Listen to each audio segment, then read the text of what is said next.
I started the day at 7 o'clock this morning, UK time, and now we're coming to the end of the second group, and we're moving into our finale act. And I'm going to introduce our speaker in just a moment. But I want to pay credit to Jonathan, who was a fantastic MC this afternoon, taking us through this, and Chav, who's kept us organized behind the scenes. And thank you for that, and just reminded me about the muted microphone. So if I can welcome Saurabh to the stage, and I shall provide an introduction. So Saurabh, welcome. We do know each other, we work together. Now let me tell you a little bit about Saurabh. He's got 25 years of experience cross-industry in transformation, infrastructure, built environment, education, health and urban design. He's a program director with the Infrastructure and Projects Authority, and he's currently seconded to the NHS as program director and executive board member for the new hospital program. And he's accountable for leading the development and delivery of 40 new hospitals as part of that program, a true complex mega project. Saurabh is also a chartered architect. He's a PMI UK member and volunteer, and he's a fellow of the Association of Project Management. So you are most welcome, Saurabh. Over to you. Thank you, Merv, and thank you for such a kind introduction. Really glad to be here, and good evening to everyone who's watching us. I'm hoping, unlike Merv, I have managed to unmute myself. Is that correct? Fantastic. Yes. Well, first of all, grateful to PMI and all of the colleagues at PMI to actually organize this. I'm really enthused to actually be here. Merv knows that my calendar can be sometimes mental, and I'm really grateful for getting this invitation to be here.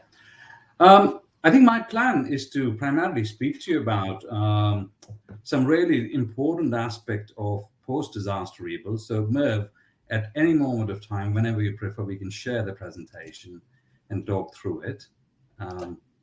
Perfect.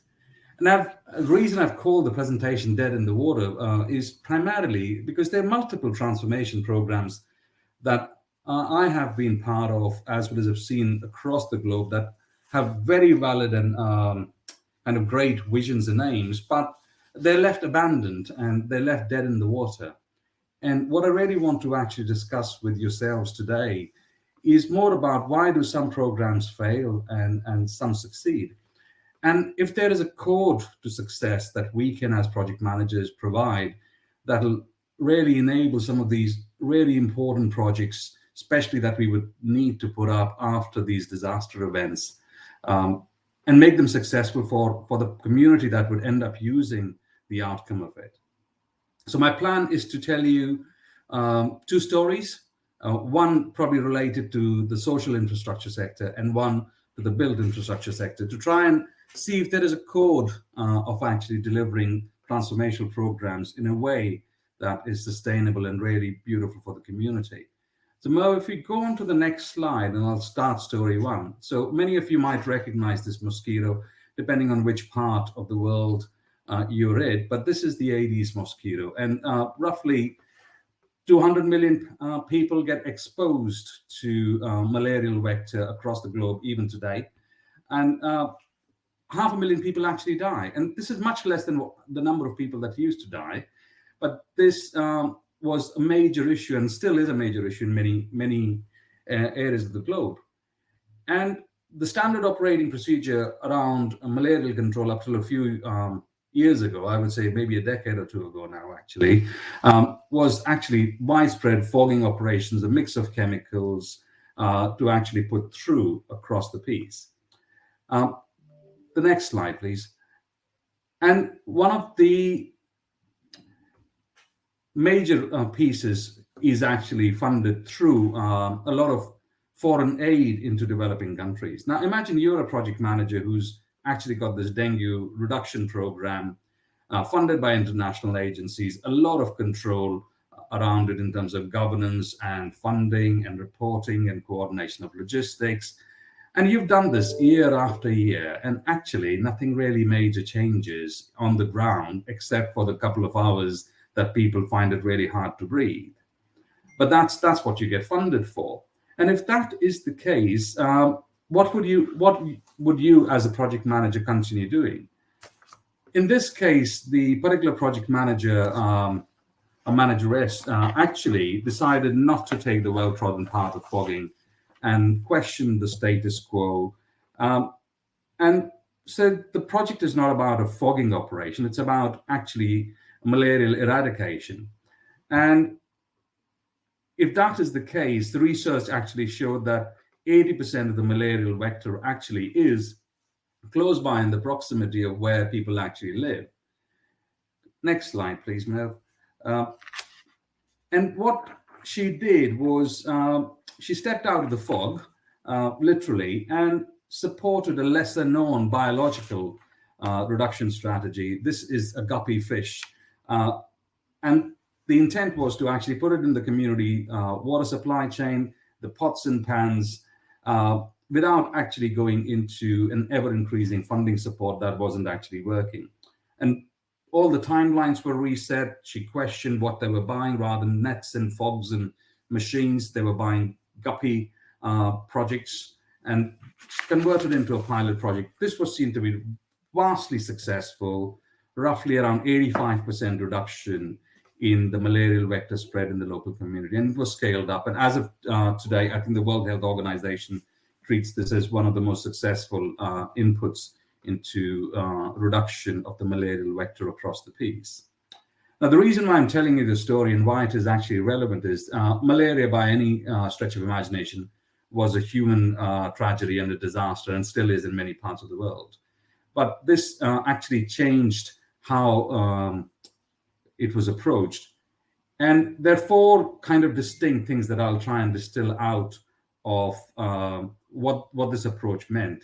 So if you go on to the next slide, Merv. In order to create the successful outcomes, there are four things that the project manager did in this case. And these are also the pillars of success we find very often when we look at very complex programs and what makes them succeed.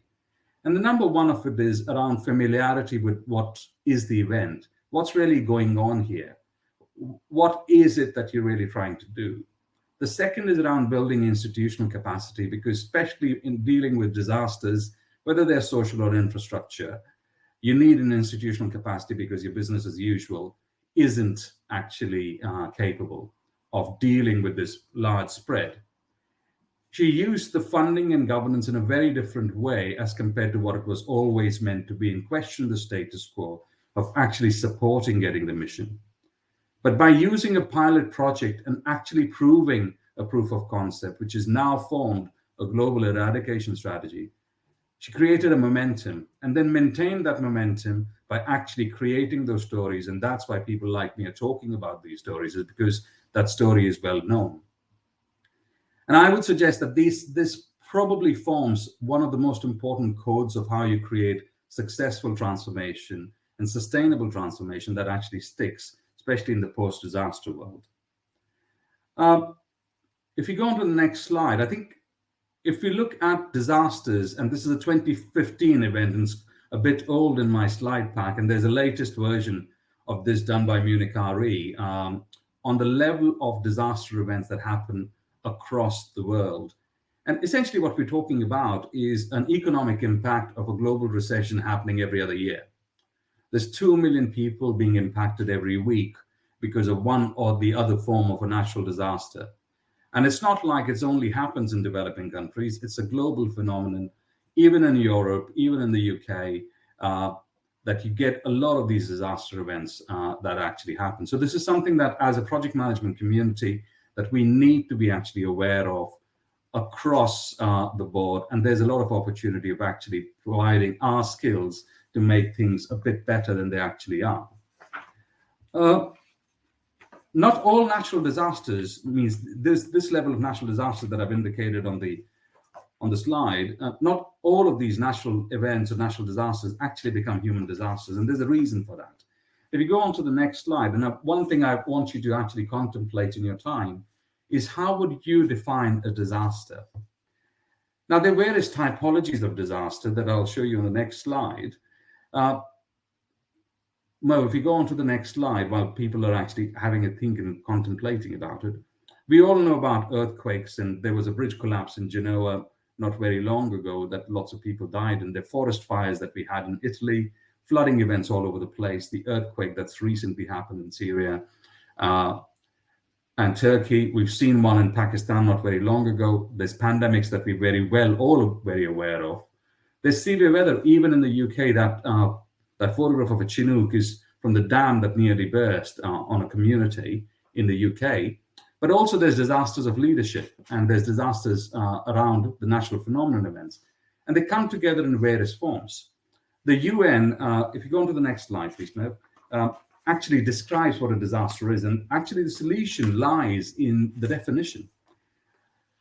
And a disaster is a serious disruption caused, which is above the ability of a community to cope with it. And the most important is it's got widespread impacts. My suggestion would be that if we can actually control the widespread impacts to be more focused or more localized, or we can increase our ability to cope with it, you can actually turn a national disaster event into less of a humanitarian disaster. And therefore, if you take that perspective, there is so much opportunity for a project manager, whether you're operating as a consultant or as a client or a policy advisor or part of the government machine. There are a lot more levers that we can have in order to reinforce our communities, to reduce the impact or exceed or increase our capability as a community to cope within our own resource. Let me talk you through some of these codes. You all might be aware of the Haiti earthquake. I think it was in 2010.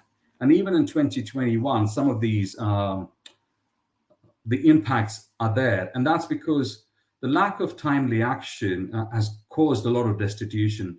And that is something that we need to be acutely aware that national disaster recovery really needs to require some urgent and planned action. And my suggestion would be there is a $1 trillion economy here. There's a lot of space for project managers to go away, to actually go and make a difference. And these are multi-billion pounds of spends every year that we see across the globe. And a lot more innovation needs to be there. Whereas the United Nations agencies and other kind of global agencies have got the immediate disaster response down to a T as to what needs to happen, the long-term rebuild process requires a lot more thinking across the board. And that's what I'm going to actually try and talk about and expand some of the 4 points that I made initially around familiarity, around governance, around momentum building, and actual institutional capability. And that's what majority of my talk is going to be about. The next slide talks about the Cumbria Infrastructure Recovery Program. And I was lucky enough to actually act as the program director for a while for this program. This was a disaster, kind of a national disaster event in the UK in 2015, 2016, December. We had a lot of severe flooding, roughly around 6 inches of rainfall in 24 hours. The ground was soaked in. Roughly 1,600 odd bridge and road structures were impacted. Lots of communities were cut off. And this is really material because Cumbria as an economy depends on tourism, and the tourism season pretty much starts after winter. And if this infrastructure wasn't put back in, it could have long-term economic and socio-economic impact on the community. Luckily, except for one casualty, not many people actually suffered physical harm, but the economic harm of this was quite bad. And if you go on to the next slide, what we found very quickly was there was a vast and huge impact across the community. Lots of structures, 2,500 kilometers of highways, lots of bridges were impacted. A lot of highways and retaining structures were impacted. But this information was not in one place. And one might say that the infrastructure project was merely about rebuilding infrastructure, but it wasn't really, because what had really happened was communities were cut off. Students can't actually go to school. You couldn't get to a hospital properly. People couldn't actually access food and water, or even the basic needs of life. But none of this information, when we initially started, was actually available or accessible quite easily. And if you go on to the next slide, this is something that even the UN actually suggests in their larger disaster planning is one of the most important aspects of disaster rebuild is access to information. And building an understanding of what you really have, what you're really dealing with, because treating individual assets as assets could actually be the wrong strategy because you are really looking at a community impact. Before I delve into the detail, I need to actually talk to you about what really happened and was this a successful mission? Did we actually get successful in Cumbria? If we go on to the next slide, Nev. We went from 1,690, nearly 1,700 assets being affected to actually getting to critical repair scopes within a matter of months, prioritizing those assets, rebuilding majority of them in the first year, and actually undertaking a lot of works right up front. This has been unheard of, doing it at the speed at what we were actually able to achieve. We went from a pessimistic forecast of being able to only do roughly 6 million worth of work initially in the first year to actually committing nearly 6 or 7 times that right at the start and doing 4 or 5 times the work that we were initially planning, simply because we approached the work more from a wider sense of not only just rebuilding infrastructure, but solving a disaster recovery problem. And this work has been recognized due to many of my colleagues doing much more work than I've ever done on this through national awards, through the APM Innovation Award as well, or Inspiration Award as well, which is the Mike Nichols Award. Let me delve deeper into as to what exactly the core was and how we actually went on with doing stuff. So one of the first things that I said to you was around familiarity. Mo, if you go on to the next slide, please. What we recognized was when you deal with disaster rebuild projects, it's about making things happen in an empathetic manner, in a logical manner, but most importantly, in a democratic manner. You could be caught up very quickly in a loud scene where whoever shouts loudest gets the funding or that works gets done. The project manager's aim, if you remember in the guppy fish scenario, was actually understanding what's really going on and then dealing with those issues in an empathetic manner, that it's about actually solving the malarial vector, or it's about connecting the community so that they can at least survive while the rest of the help was actually coming in. And positioning your funding by understanding where familiarity was really important. If you go on to the next slide, please. One of the things that we actually did was to map out what the impact or what the flow of a disaster is. So a disaster event happens roughly where it actually flows is there's infrastructure damage, there's community severance, that causes economic impacts, sociological impacts, and that can result in a mega crisis. Recognizing that that's what the chain of events is, and it's a domino effect, actually allows you to intervene much earlier to stop the infrastructure damage becoming a sociological issue. And telling that story upstream to your governance, to your stakeholders, is really important to bring that funding, that energy across to solve some of these issues. And this also becomes your guiding North Star when you're dealing with very complex issues and making those kind of trade-offs between the choices that project managers have to do. And selling that you're actually rebuilding a particular infrastructure to stop that mega crisis happening is a really powerful storytelling tool for project managers to move things ahead and to sustain in times of those doubts that we all get when you're building some very large infrastructure programs. And that is really important to move away from the restriction of the iron triangle that we've been taught throughout our project management life to talk about the benefits some of these interventions actually create. If you go on to the next slide, please. And one of the things that we did, and when we do this lecture in a live environment, one of the questions I ask is, so what do you think the project manager did? And I think in this case, I'd say that what the project manager did in this case was move the mission away from rebuilding infrastructure. It's actually about preventing a crisis. It's about connecting a community. It's about creating value for the local economy, for creating a legacy so that next time this disaster event strikes this community, they're more resilient and can deal with it, so that disaster doesn't actually become a human disaster. And when you take that vision that it's not about building infrastructure, understand that familiarity with what the mission statement is, it allows the mission to be much more sustainable. If you go on to the next slide, please, Merv. And one of the ways to do it is about creating a democratic plan. Now, we as project managers sometimes get quite used to doing things in a controlled, in a logical, in a scientific way. In asset infrastructure, you do technical assessments, you do grading, and you then move on to allocating your funding. And what we did differently, and you might be able to do, just like the guppy fish issue, is to look at the really socio-economic issue that we're really trying to solve, and then regrade what is it that you're really trying to prioritize, what is it that you're actually going to be undertaking, and where are you going to allocate your resources. Doing that actually creates a lot more democratic and a sociological impact, which in itself creates a momentum behind what you're trying to achieve.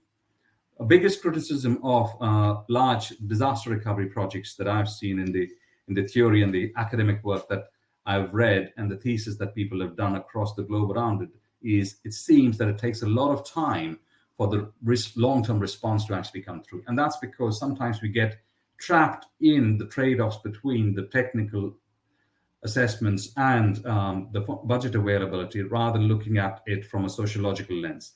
And that's really a powerful piece to actually undertake. And that's where the familiarity story is really important for project managers to understand, that if you're familiar with what's going on, you can take that North Star forward. The next piece I think I need to talk about, which is the next slide, please, Merv, is about building institutional capacity. As I said in my startup, most organizations, institutions, governments, territories aren't scaled up to deal with these large-scale disaster impacts. And there are two aspects to creating institutional capacities. One is actually using your local community, your local vehicles in a much more creative way. In the guppy fish event right at the start, in the malarial vector event, the project managers used a lot of community to actually spread the message to make this a successful mission. When we're rebuilding physical infrastructure, we sometimes have to look beyond the direct resources under the control of the people who are undertaking this, and actually engage a larger set of talent and community, which is not naturally available in your sector. So I think my ask is, if you're dealing with rebuilding of infrastructure of the built environment, look beyond that to see who can you engage to do your bidding for yourself. And that's an important part of creating success. There's another aspect, which if you go on to the next slide, is the other way of creating institutional capacity is to use technology. So in Cumbria, we ended up using a lot of GIS technology, ISRI data, to understand where exactly the problem was, to provide a picture to our stakeholders to understand where exactly we needed to intervene. It was physically impossible for us as mere human beings to look at 1,700 assets, understand them intimately, understand the 30-odd perspectives at every asset, to make some decisions on priorities. But having a data-rich understanding using the latest technology, the GIS information, and I'm sure that with the latest AI tools that are coming in play, we could actually aggregate the decision data much more, allows you to make much more rich decisions. The reason to make rich decisions, I suppose, is we will get some decisions wrong, but the richer the picture is, you're more likely to actually make the right decision across the piece. And making those right judgments often enough allows you to build that momentum around that stickiness of funding across the board. And it also allows you to get that diversity of stakeholder inputs that we all know makes a project successful. We can, of course, do this in the high kind of capacity Primavera P6 kind of projects, but that's not really appealing to most non-project managers and most stakeholders. So use technology to build institutional capacity would be another big way of actually looking at this as a code. If you go on to the next slide, please, Merv. And that's around governance and funding. Governance is often seen, especially when you're using a lot of foreign funding coming in or enabling funding coming into the disaster recovery projects, is seen as a barrier. However, my appeal would be that you need to, as project managers, redefine the governance to support decision-making as an enabler. The threat, I suppose, that you're really tackling is if you don't move fast enough to change the governance, there would be another disaster happening next door that will take precedence. There would be non-delivery of objectives that would be seen by your stakeholders that will take precedence and take monies and funding away from you. And much of what you can actually do is, which would be really successful for the community that you're working with, is to switch that around where the governance is there to service decision-making rather than decision blocking. And that's quite important upfront to solve in order to make things happen. To bring this to life, if we go on to the next slide, in any post-disaster rebuild and most projects that you and programs you would undertake, there'd be perspectives of various stakeholders. Your funders would ask for effectiveness and efficiency. Your supply chain would like to see the pipeline. They can prepare. The community would want the delivery now. And maintaining momentum during these kind of vast uncertainties is really hard, and I can totally understand that. But most importantly, trust is really fragile, and it's rapidly degrading. And therefore, it's quite important that you use technology and governance to actually make those decisions quickly. And technology is your big friend in here, where you can make things happen quicker, to make them more transparent, to bring that trust out, because most of these stakeholder groups are really here to support your delivery. And your biggest friend in this case might be technology, which actually openly trades information with people to create that sense of one team and one participation. So that would be my other appeal, to say you really need to switch governance around the other way and use technology to build that kind of fairness and scrutiny.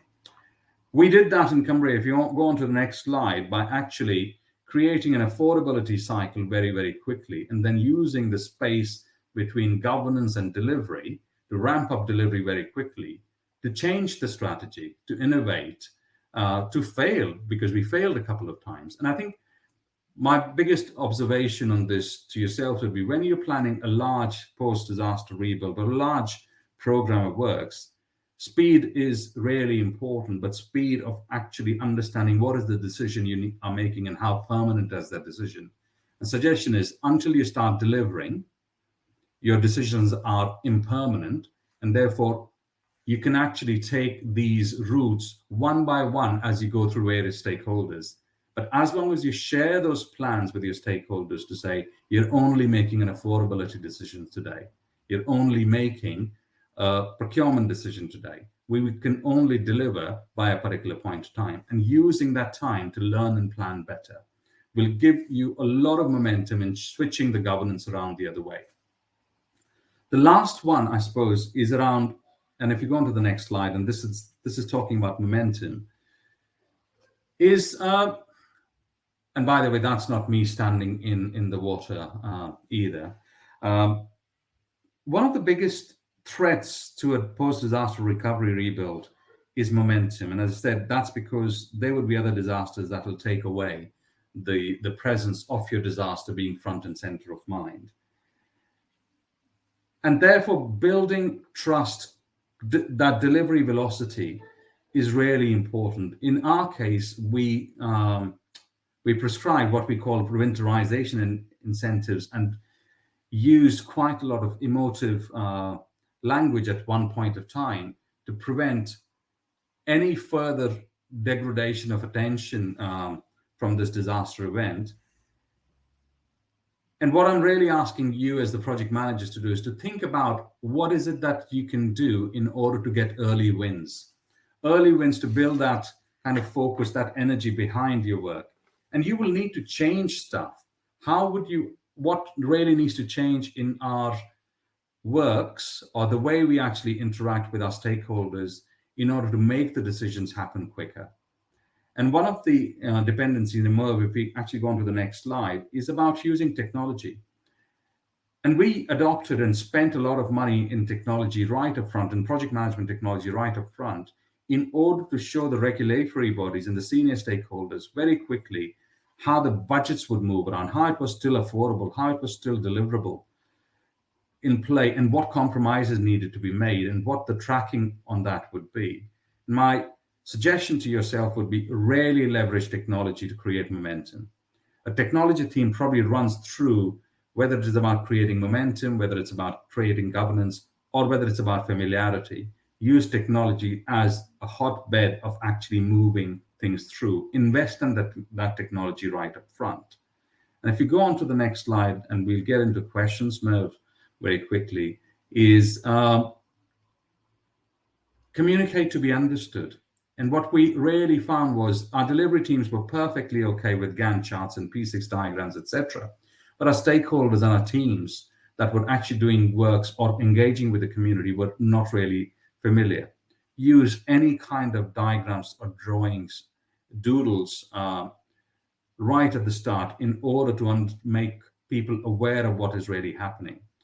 What we find as the biggest distraction that stops momentum happening is people not understanding what you're talking about and therefore not being able to support your decisions, or taking a lot of time in a risk-averse spirit to understand what really needs to be done. And therefore, as project managers, we need to be really aware that we are here to communicate, to be understood, to create momentum, which is really important. And last slide, I think, Merv, now is concluding. In order for a really resilient program that doesn't get turned into a dead in the water situation, there are 4 or 5 really important rules to take away. Understand what's really going on. What is your role? What is the purpose that you're really working towards? And use that as your North Star. Build institutional capacity. Go out and buy technology. Go and buy supply partners. Use them to train in a new way and work together. Don't try and do it all in-house, because you will not be able to deliver and you will fail, and then your funding would go away because another disaster has taken over. Leverage your funding and governance to create a governance environment, not the other way around. Don't use institutional governance that is already there in order to undertake the work. And most importantly, build momentum, get some early success through, and communicate that to people, and communicate like your life depends on it, but because somebody's life does depend on it, of you being successful. On that note, Merv, I will take questions. I suppose the next slide is more about some of the events of the hierarchy of what we actually saw. Thank you, Saurabh. Let's just remove that. Okay, we've got a few questions and maybe they'll come up on the screen for us. Okay, a question from Lionel here. How do you ensure you've got the right capabilities to work in a complex environment, i.e. the round pegs for the round holes? So that is a really interesting and a very tough question. So I think first let me acknowledge that it's really hard. It's really, really hard to actually do that. I think the 2 aspects to it. First of all, recognizing that you need a different set of capabilities than you currently might acquire in your natural business as usual. And searching for those right capabilities is really important. I think slightly being also having that sense of excellence that you need the right capabilities, who have the familiarity with the event, who have the energy to actually move things forward, and discarding the capabilities that are not working out for you is really important. Actually knowing which capabilities you want. And some of it is not pinching pennies in terms of buying capabilities. That's really important. Sometimes I've seen our procurement and commercial teams getting trapped into saving a few pounds or a few percentage points with suppliers while actually losing a lot of money in the actual community work. So there's no simple answer to it. I would say go for technical excellence and understand that you need a different team than what you currently have. People who've been experienced in doing it. Yeah, I think perhaps from my policing background, I think in terms of high-performing teams that you can deploy immediately and maybe roll on from one incident to another. And we've got another question here from Chav. How do you build momentum behind post-disaster projects? And perhaps just as importantly, once you've built it, how do you maintain it? So I think one of the most important code is is about doing something quickly and showing that delivery to the communities and the important stakeholders things are moving ahead. And that's really important. We as project managers sometimes are guilty, and sometimes as program sponsors, we're guilty of not communicating the success or even the plan of how you would get to the end. And that's really important, of actually talking about what you're going to do, doing it, and then communicating it. I think maintaining it is really hard because you've got forces outside of your direct interest who are competing for the same attention. And I would suggest using that entrepreneurial mentality all the way through, of actually doing great stuff and talking about it and sharing that great stuff is really important to build momentum. Creating that North Star and burning platform and selling the benefits that you've created for the communities that you're working for is really, really important all the way through. And benefits wise, Merv, you know everything about benefits that needs to be known. I think selling those benefits, communicating them is really important to maintain that momentum. For sure. Yeah, I agree with that. I think I've got a question here about the new hospital program. And so what are the similarities or differences between a program to deliver 40 new hospitals, a major undertaking by any stretch of the imagination, and an effective post-disaster recovery program? So differences. Yeah, I think, listen, similarities being both are really, really hard programs to undertake, given the complexity of stakeholders that we deal with, the environment that we need to deal with, the market capacity issues that we have to actually deal with. And that's true for, if you go back to my definition of what a post-disaster or a disaster definition is, and that's about ability of a community not to be able to cope within its own resources. When you're trying to deliver something transformational, which is different to the business as usual, the same challenges actually apply. With the 40 hospitals program, it's really important for us to actually deliver them on time because our communities need them.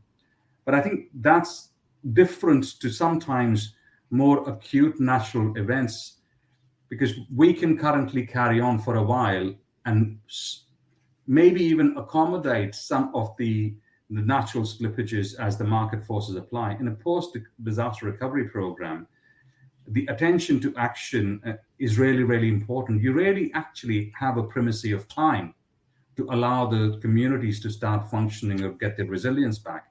And I think for me, the biggest difference is time is really more important in terms of natural disasters, and there's less of a trade-off between time and cost. Yeah. Okay. Thank you for that. I've got a comment here. I just looked through it and seen it yet. In the Cumbria disaster instance, how do you manage the emotions of the affected community members while delivering recovery projects? Are there any specific examples you're able to account? Yeah, I think there are multiple in there. So one of the examples, and this was realization to even myself, and I find myself to be an empathetic person. I didn't realize that certain communities couldn't send their children to school because their bus routes were cut off. And therefore, the parents couldn't actually go to work. There was a community store that completely lost its business because there was no connection, and they were on the main tourism route. And overnight, 90% of the business dropped off, and they wouldn't even have survived a few months in their piece. And I think empathizing with those real people and real events, and actually doing something about it in terms of prioritization of the works or the additional support that you could actually give to those communities is really important. And communicating openly with people, because not always would you be able to deal with every single issue, but recognizing that there is an issue, that something needs to be done on, is really important as we move forward. Thank you very much for that. So I think we're just about out of time, but we've brought Lisanne on just as we're kind of moving towards the break. Lisanne, we can see there, PMI Europe Managing Director. I know you're just joining us as we're about to pass the baton on to the Americas, but any observations or greetings that you might want to make as we finish up this session? Absolutely, Murph, and thank you for the speech. I was listening to it as well, and thank you, Murph, for giving me the opportunity to address the audience today. Hello, everyone on the screen, and welcome to you all, PMI's global community. It doesn't matter if you've been involved actually with PMI for a long time as a volunteer or a certification holder or a member, or if you've basically been with PMI for the first time at this very conference.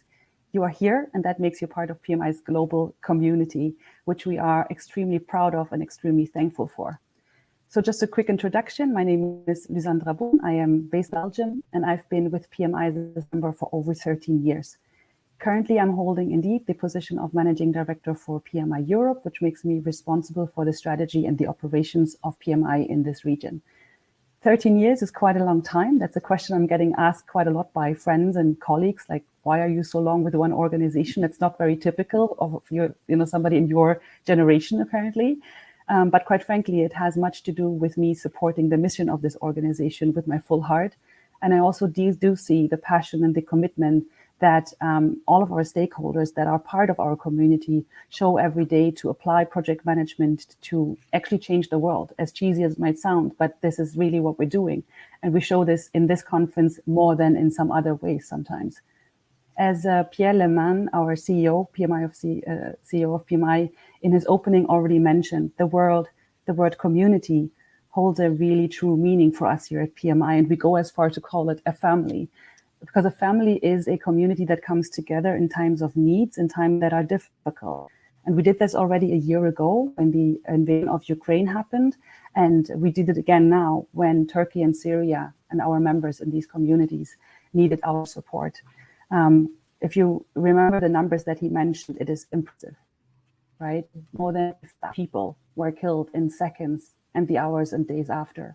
And I think he mentioned the WHO was estimating that 26 million people in Turkey and Syria are impacted today. 26 million people, right? And we had to do something about that. And this is how this conference came about. And we're really, really thankful for all the volunteers that came together, the speakers that there are of the organization, and everybody who attends today to come together and really support the cause. But we also at PMI want to continue supporting differently. For those that are not aware, PMI has more than 300 chapters globally around the world.